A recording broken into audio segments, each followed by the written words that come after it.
اللہ کریم ہمیں اس بات پہ عمل کرنے کی توفیق عطا فرمائے۔ ہزاروں نوافل پڑھنے سے شریعت مصطفیٰ کا ایک مسئلہ جو ہے نا وہ سیکھنا وہ اس سے افضل ہے۔ تو اللہ تعالیٰ مجھے اور آپ سب کو اس پہ عمل کرنے کی توفیق عطا فرمائے۔ اس ویڈیو کو زیادہ سے زیادہ آگے شیئر کریں تاکہ دوسرے لوگوں تک بھی دین کا پیغام پہنچ سکے۔ وما توفیقی الا باللہ۔ بسم اللہ الرحمن الرحیم۔ صلی اللہ علی حبیبہ محمد وآلہ وصحبہ وبارک وسلم۔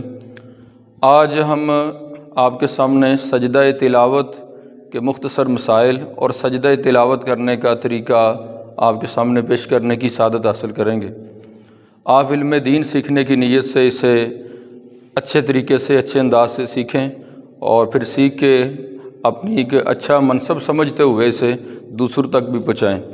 سجدہ تلاوت، سجدہ تلاوت کسے کہتے ہیں اور کیسے کیا جاتا ہے اور قرآن کریم میں کتنے مقامات پر سجدہ تلاوت آتا ہے؟ سجدہ تلاوت جو ہے وہ قرآن کریم میں کل 14 آیات مبارکہ ہیں، جن آیات مبارکہ کو سننے سے یا ان آیات مبارکہ کو پڑھنے سے انسان پر سجدہ واجب ہوتا ہے۔ تو اس وقت انسان کو چاہیے جس وقت وہ قرآن کریم پڑھ رہا ہے اور اس آیت مبارکہ کو پڑھ رہا ہے، جس آیت مبارکہ کے اندر سجدہ ہے، تو اگر تو اس نے وہ سجدے کا مادہ صرف پڑھا ہے، وہ لفظ صرف پڑھا ہے، تو پھر اسے چاہیے کہ اس سے ما قبل یا ما بعد والا لفظ ساتھ ملا لے، تو پھر مکمل پڑھیں گے تو پھر اس پہ سجدہ واجب ہوگا۔ اگر تو انسان نے قرآن کریم کی تلاوت اس نے وہ آیت مبارکہ سجدے والی پڑھی ہے نماز کے دوران، تو پھر فوراً اسے چاہیے کہ نماز کے دوران ہی اس آیت کو مکمل کر کے سجدہ کر لے۔ قیام میں کھڑا ہے، پہلی رکعت میں ہے، دوسری میں ہے، جہاں پہ بھی ہے، تو اسے چاہیے کہ اسی وقت وہ سجدے میں جائے اور سجدہ کر کے کھڑا ہو جائے، قیام کی طرف پھر دوبارہ آ جائے اور دوبارہ پھر قرات کو شروع کر دے۔ یہ تو طریقہ ہے کہ سجدہ تلاوت کا نماز کے اندر۔ اگر آپ بیرون نماز قرآن کریم کی تلاوت فرما رہے ہیں تو اس وقت آپ کو چاہیے کہ آپ قرآن کریم کی تلاوت کو موقوف کر دیں اور سجدہ تلاوت کر لیں۔ ایک تو طریقہ یہ ہے۔ دوسرا طریقہ یہ ہے کہ آپ نے جس وقت تک تلاوت کلام مبارک کرنی ہے 5 منٹ 10 منٹ وہ مکمل کرنے کے بعد بھی آپ کر سکتے ہیں، اور اگر انسان کا وضو ہو تو پھر تاخیر کرنا مکروہ تنزیہی ہے، تو بہتر ہے کہ جلدی سے جلدی اس کو ادا کیا جائے۔ اس کا شرعی جو حکم ہے سجدہ تلاوت کا وہ واجب کا ہے۔ اگر کوئی بندہ جان بوجھ کر اس کو چھوڑ دے گا تو تارک واجب ہوگا اور گناہ گار ہوگا، تو لہٰذا جلدی کوشش کرنی چاہیے کہ جس آیت مبارکہ پہ آپ نے سجدہ تلاوت جو آپ نے سجدہ تلاوت والی آیت مبارکہ پڑھی ہے، اس آیت مبارکہ کو پڑھنے کے بعد فوراً سجدہ کر لیں۔ سجدہ کے متعلق یہ ہے کہ قرآن کریم میں امام اعظم ابو حنیفہ رحمۃ اللہ تعالی علیہ کے نزدیک 14 آیات مبارکہ ہیں جن کی تلاوت کرنے سے انسان پہ سجدہ واجب ہوتا ہے۔ دیگر ائمہ کے نزدیک اس سے زائد بھی ہیں۔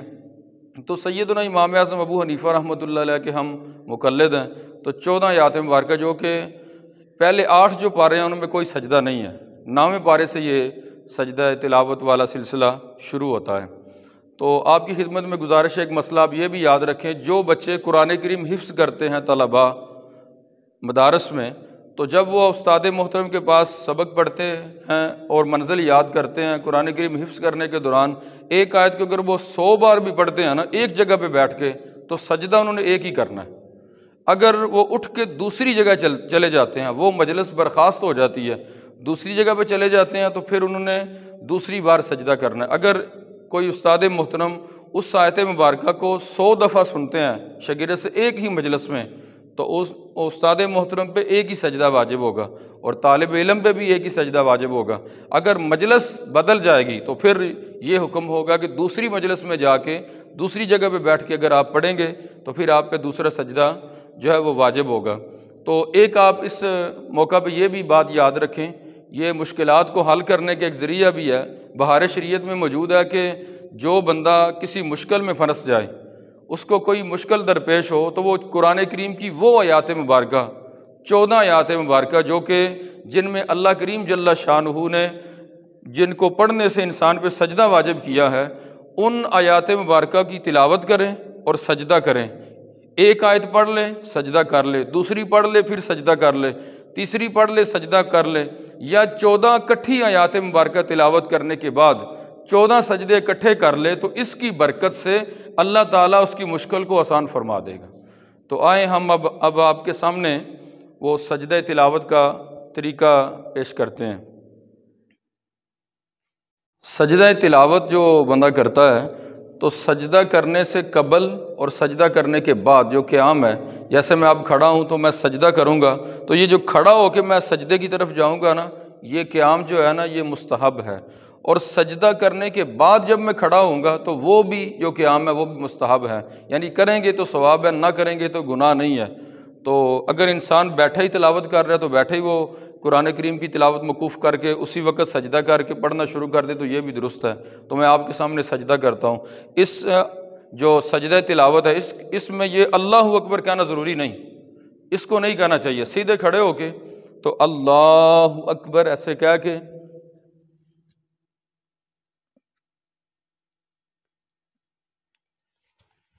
اللہ اکبر ایسے۔